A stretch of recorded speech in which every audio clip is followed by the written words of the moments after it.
Good morning, students. Let's continue our chapter electrochemistry of class 12th. आज का हमारा topic है प्रोडक्ट ऑफ इलेक्ट्रोलिसिस. ऐसा जो टॉपिक है हम पहले भी कर चुके हैं on the basis of discharge potential, लेकिन आज का जो हम इलेक्ट्रोलिसिस का प्रोडक्ट पढ़ेंगे on the basis of oxidation and reduction potential की बेसिस पर पढ़ेंगे.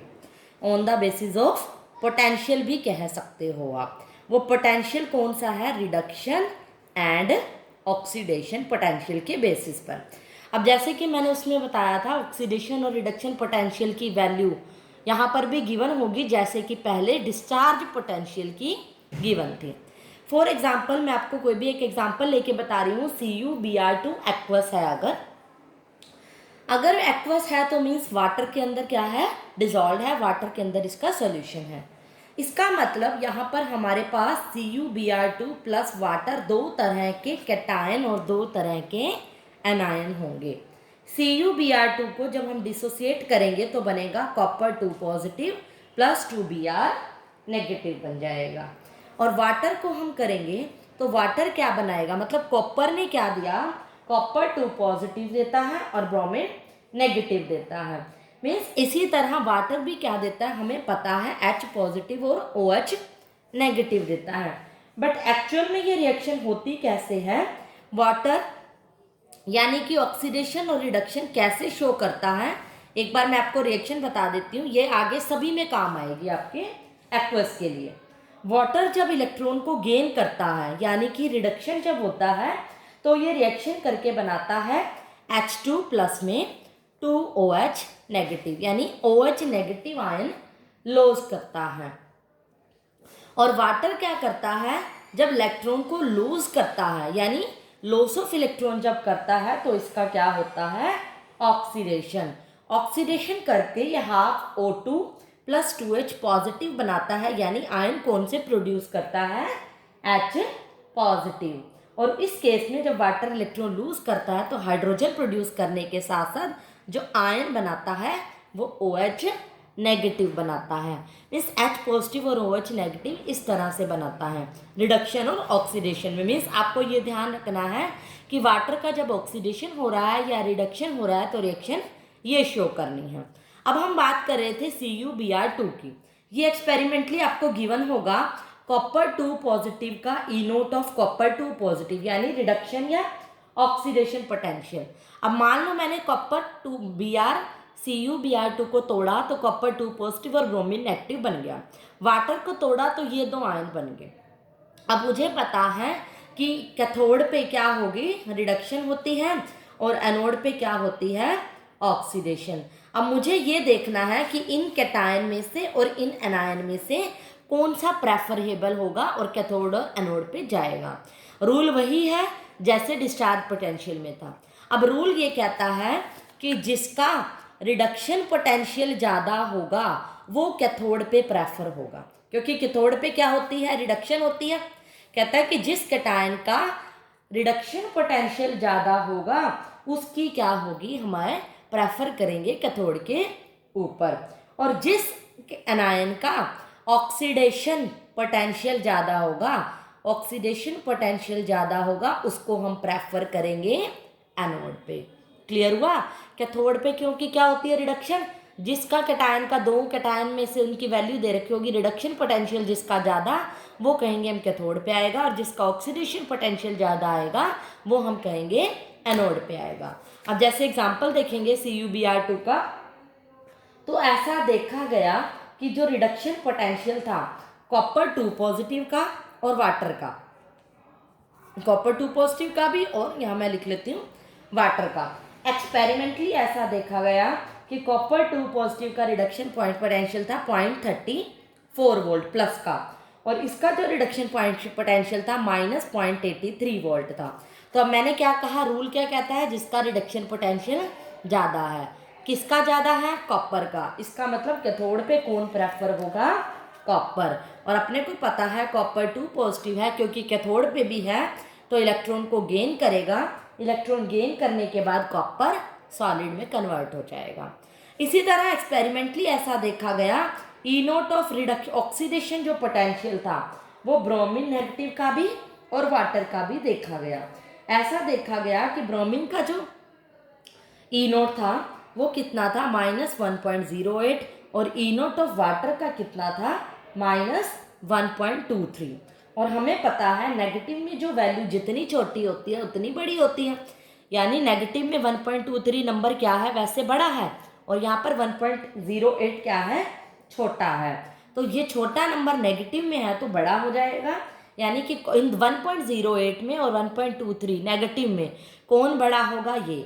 और हमें पता है रूल कहता है ऑक्सीडेशन पोटेंशियल जिसका ज़्यादा होगा वो कहा जाएगा एनोड पे, यानी ब्रोमीन नेगेटिव प्रेफरेबल होगा।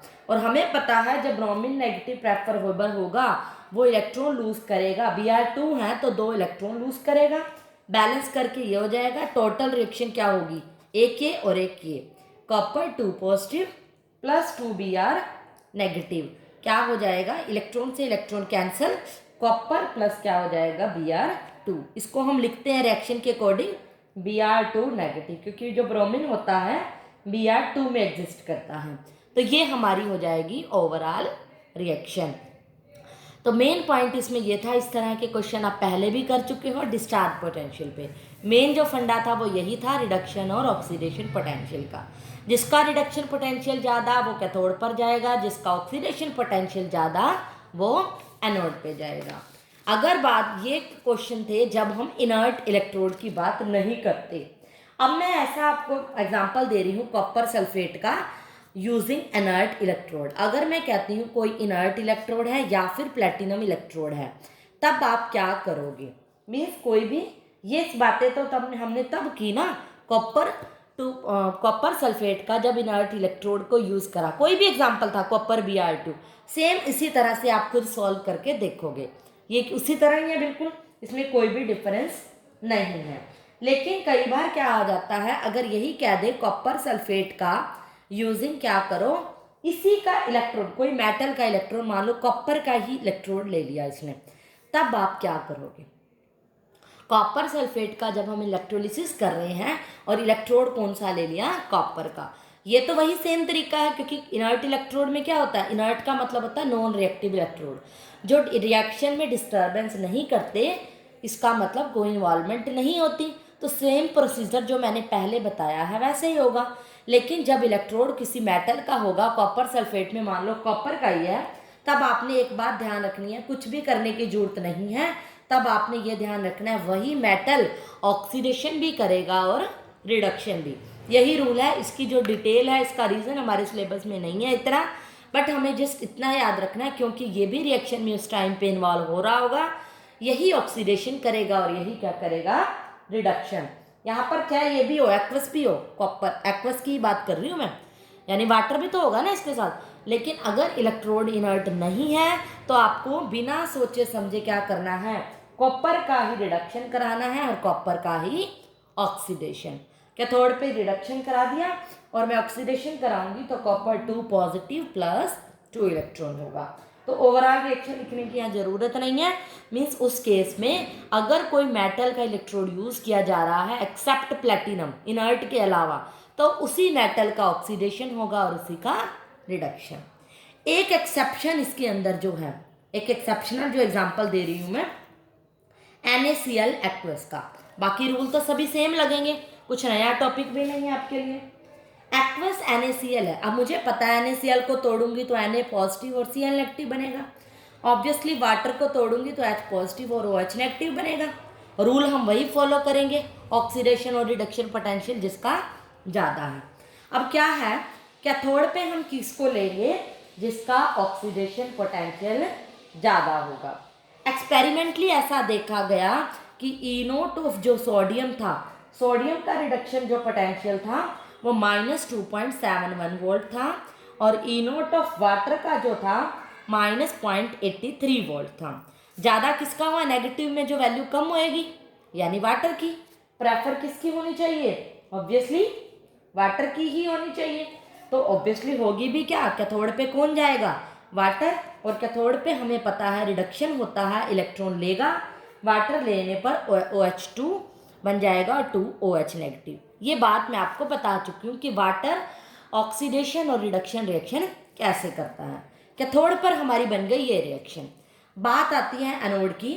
एक्सपेरिमेंटली देखा गया कि Cl नेगेटिव की जो वैल्यू थी, ऑक्सीडेशन जो वैल्यू थी वो -1.36 वोल्ट थी और ई नोट वैल्यू ऑफ जो वाटर की थी -1.23 वोल्ट थी। ठीक है, अब इन दोनों वैल्यू में वाटर की ही वैल्यू ऑक्सीडेशन पोटेंशियल ज़्यादा है, तो ऑब्वियसली प्रेफर ये होना चाहिए, बट ऐसा नहीं होता इस केस में। बट इस केस में क्या होगा कि ऑक्सीडेशन पोटेंशियल वाटर का ही ज़्यादा है as compare to other Cl negative, लेकिन यहाँ पर वाटर को प्रेफर नहीं दिया जाएगा, Cl नेगेटिव को प्रेफर दिया जाएगा। Cl नेगेटिव क्या करेगा, इलेक्ट्रॉन लूज करेगा, Cl2O2 इलेक्ट्रॉन बनाएगा। ऐसा होगा क्यों, क्योंकि ये एक्सेप्शन है और इसका रीज़न क्या है, शॉर्ट में बता रही हूँ, due to over voltage. Over voltage का क्या मतलब है, कई बार पूछ ले ओवर वोल्टेज क्या है, या NaCl का केस दे दे तो आप Cl नेगेटिव लिखोगे, ड्यू टू रीज़न क्या है, ओवर वोल्टेज। ओवर वोल्टेज का मतलब यहाँ पर ये है कि यहाँ पर जो Cl2 प्रोड्यूस हो रहा है उसको वो प्रेफर किया जाएगा, क्योंकि जो वाटर नीड्स है इसको ग्रेटर वोल्टेज चाहिए, एक्स्ट्रा वोल्टेज रिक्वायर्ड है for the oxidation to O2। मतलब ऑक्सीडेशन करने के लिए, वाटर को O2 में कन्वर्ट करने के लिए एक्स्ट्रा वोल्टेज की नीड है, एक्स्ट्रा वोल्टेज की नीड है जो कि वाटर नहीं दे पा रहा, तो इसीलिए रीज़न बोलते हैं due to over voltage. Over voltage की वजह से वाटर प्रेफरेबल नहीं है और Cl नेगेटिव क्या है, प्रेफरेबल है। तो आप रीज़न बता दोगे, एक्सेप्शन है ये, तो इसलिए आप Cl नेगेटिव प्रेफर करोगे। तो इस तरह से आप इलेक्ट्रोलिसिस के कोई भी क्वेश्चन सॉल्व कर सकते हो। तो आज का ये हमारा लास्ट टॉपिक था, इलेक्ट्रोलिसिस, प्रोडक्ट ऑफ इलेक्ट्रोलिसिस। इसके बाद जो फ्यूल सेल, ड्राई सेल है वो इस साल हमारे सिलेबस से डिलीट हो चुके हैं ड्यू टू कोविड-19। तो आज इसीलिए हमारा जो चैप्टर है बिल्कुल ख़त्म हो जाता है। इसके बाद आपको कोई क्वेरीज हो तो आप मुझे कांटेक्ट कर सकते हैं। That's all for today.